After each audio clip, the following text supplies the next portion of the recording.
Elevator pitch. You've probably heard it before. If you're not quite sure what it is, let Phantom and I explain.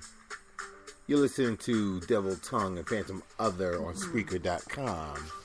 www.spreaker.com. Thank you for the support, and please continue to follow us on Facebook, Twitter, Instagram, Skype, SoundCloud, YouTube. Email devil.tongue@gmail.com. Now, for those of you trying to break into the industry, whether it be film particularly or music, this actually relates more to film. If you're familiar with Inktip is the the industry machine where for a fee they get your script to producers, directors, and hopefully the script will be picked up and eventually turned into that movie that you've been working so hard and dreaming so much about. Tell them a little bit about Mandy, from what you remember. Mandy used to be a database of industry jobs within television and film. Does it even still exist? It does. Mandy does still exist. I'm shocked because I remember Mandy from back in the day, and that's what it was. It's basically a database for jobs within the film and television industry. But, to focus again on exactly what log lines are. Okay, this log line, and shout out to all the festivals, by the way, is my own log line. It's copywritten, all right? It's trademarked. Shout out to WGA, Writers Guild East. It's basically a means of drawing in those potential producers, directors to look at your script and say, I think I want to option this. So, name of the book and film is Anti-Drug Matter. The log line: twin narcotics detectives in different states join together to apprehend a violent Russian drug czar. A lot of these festivals, it's not a requirement, but some of them want you to submit your log line along with the script. Now, the reason for that is because, again, you're selling your script, you're selling yourself, and trying to entice these studios to take a bigger interest in what you have written. Will it work? I don't know. But the thing is, you have to get people's attention somehow.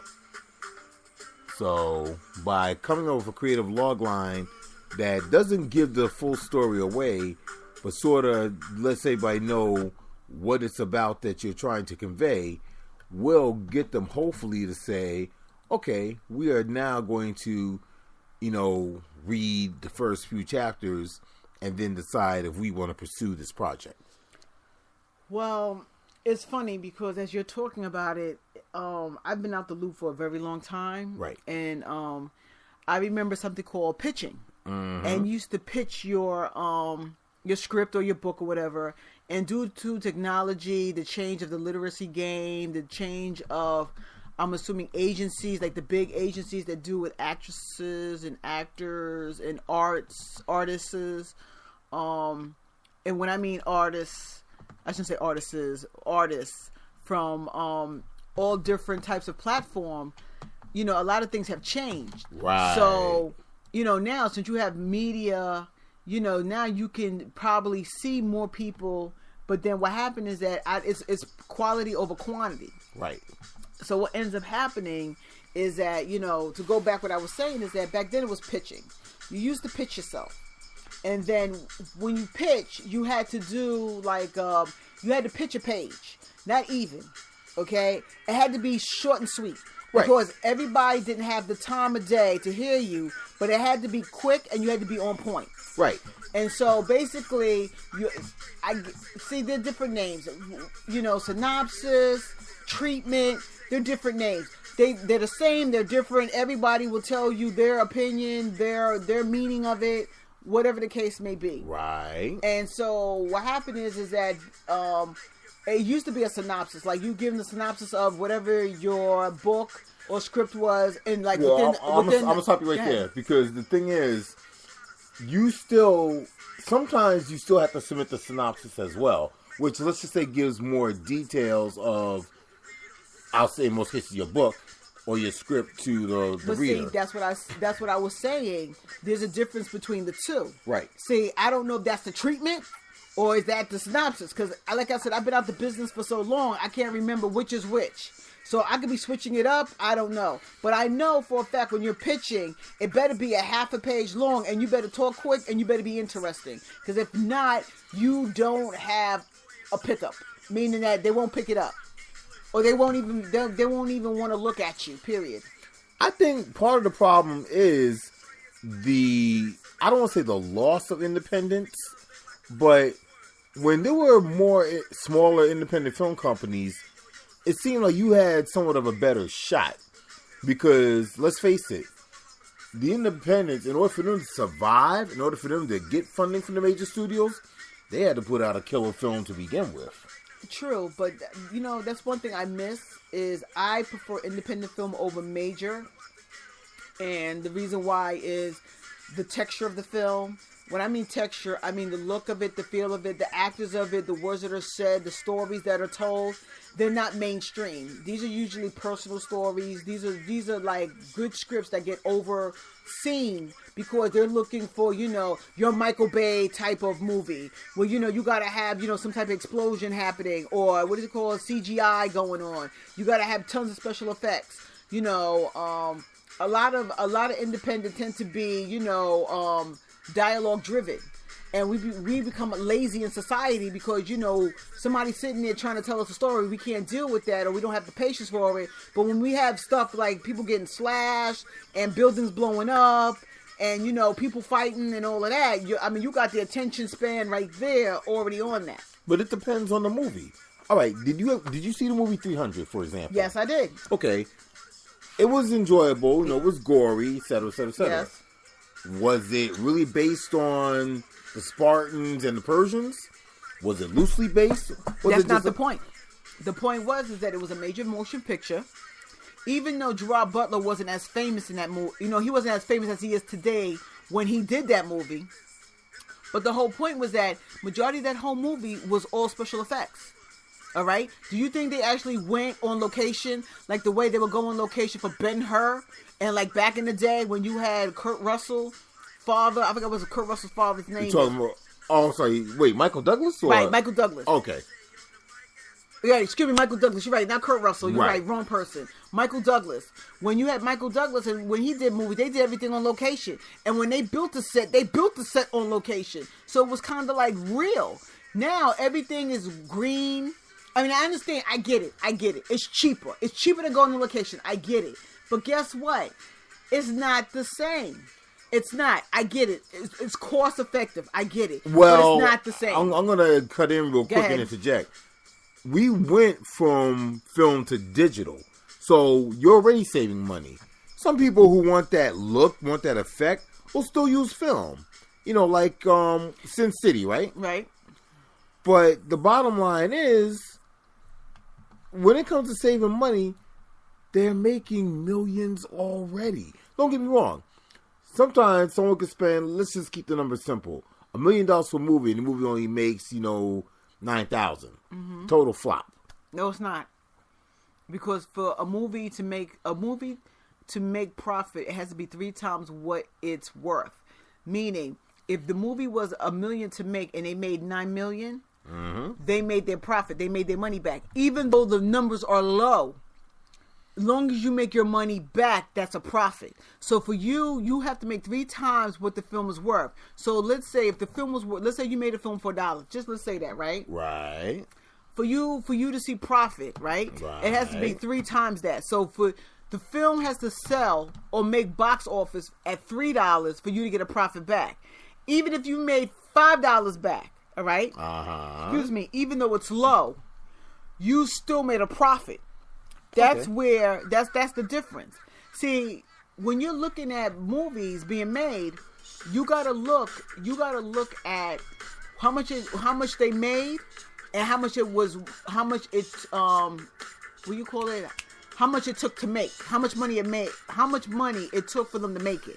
And then when you look at the end result, so if the movie cost $5 million to make and they made 15, they broke even.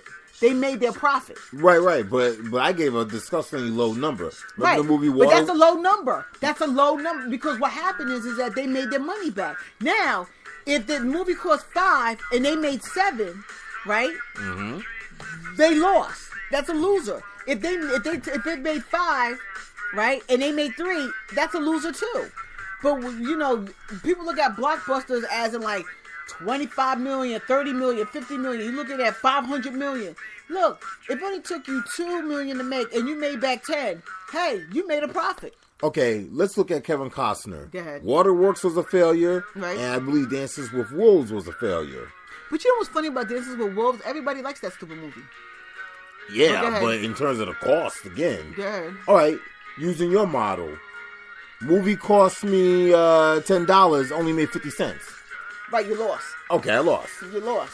But if you made the movie for $10 and made $12, you didn't make a profit. Because remember, it has to be 3 times. So for you to make 3 times, it has to be $30. Right. So you still lost. If you make anything under 30, you lose. Got it. Okay? Because you got to make 3 times more than what your film was worth. Got That's it. for you to break even. That's not even you making profit. That's for you to break even, meaning that you got your money back that you put in, and then you're able to pay off whoever it is in the end. Whatever is left over, then that could be, if it's in your contract, that's your money. Meaning that after you pay the distributors, the editors, all that stuff in the end, because sometimes some editors take some money now and some money later, it depends. So remember. Well, above the line, below the line, correct me if I'm wrong, with the exception of the talent, doesn't everybody get paid up front? No. Okay. Because remember, when you're doing a film or television, well, film preferably, it's broken down into 3. Pre-production, and post. Got it. So pre is you're getting everybody together. You're getting everybody on board. You're getting your team together. You're, what's it called? It's like, coordinator. I forgot what's it called. It's like a something coordinator. And what they're doing is that they're bringing in the people to do all the paperwork and all of the office work. Right. Then you have somebody who's already doing the talent. You already got somebody. The director's already on board already. Right. So the very, very first thing is you already got the directors on board and you already got the producers. You already got them. Then you have the I forget what it's called, something coordinator. They come in and they start hiring and looking for certain accountants, the accountant department, the clothes department, whatever. If they're not already under contract, meaning let's say they want a certain designer and they get that designer, that's already up there. When they got the director, they already got the designer. Okay. If there's certain accountants that they like, what happens is that certain producers have their own accountants. Got it. So what happened is that they're bringing in their friends first into this job. Okay. So if it's a New York job or it's a LA job, it depends, because sometimes they live in LA and they'll fly to New York. Right. But sometimes they might, the dude that they usually lives in LA, they be like, yo, I ain't going out there. They be like, yo, I got somebody in New York, and they're willing to do the job. Okay. So they would do that. So, when you're looking at it from that perspective, that's pre-production. Pre-production is basically getting your office set up. That's what it is. Production is you already got the set. Meaning that in pre-production, you already got your set designer, set location, everything. Your set, everything. You should be ready to shoot when you go into production. Right. Production is you already shooting. So that means that everybody who needs to be hired is hired. Your PAs, all of that. Your catering, everybody's already hired. Right now you're in production. So the director's working, your cameramans are working, sound people are working, everybody's working at this point. Right now you got two departments working at the same time. Right. You got pre-production working because they got to do the paperwork, they got to do the checks, people got to get paid on a weekly basis, and then you have the movie that's now being made. Okay? Now, the movie's done. Okay? Or the movie's near done. Now, the thing about it too is that you're dipping a little bit into post production. Yeah, because you have to add the credits. No, we're not there yet. Okay. What happened is that you have certain directors that will edit as they shoot. That's the way I like to shoot. Right. So what happened is that they might, like, let's say the whole movie has like 20 scenes. And let's say they do 3 scenes a day. Or one day they do 5 scenes a day. Let's say, give or take. What they like to do is they like to see what they shot and try to edit it and try to do whatever they need to do in the editing room. So now you're going a little bit into post-production. I can say post-production. Now, when the film is actually, that's a wrap and it's done, productions close out. You still have pre-production and you still have post-production. Because post-production is still running out the checks, still doing whatever they need to do before they start closing down. Got it. So now you're in post-production. Post-production is your editing, closing outs, meaning that you're closing out accounts, stuff like that. So the accountant and the whole accounting team, they stay behind. They stay through the whole thing. So they're during the whole thing. What happened is that they're starting to close up shop now. What happened is that the director probably already left to go back to wherever he's going to his next job, whatever his next promotion, wherever he's going. You're left with editing and cleaning up. That's what post is. So that's what ends up happening. So when you're talking about credits and stuff like that, that's all part of editing. All right. The only thing that might happen is certain shots didn't come out, certain things didn't happen, and they might have to go back and reshoot.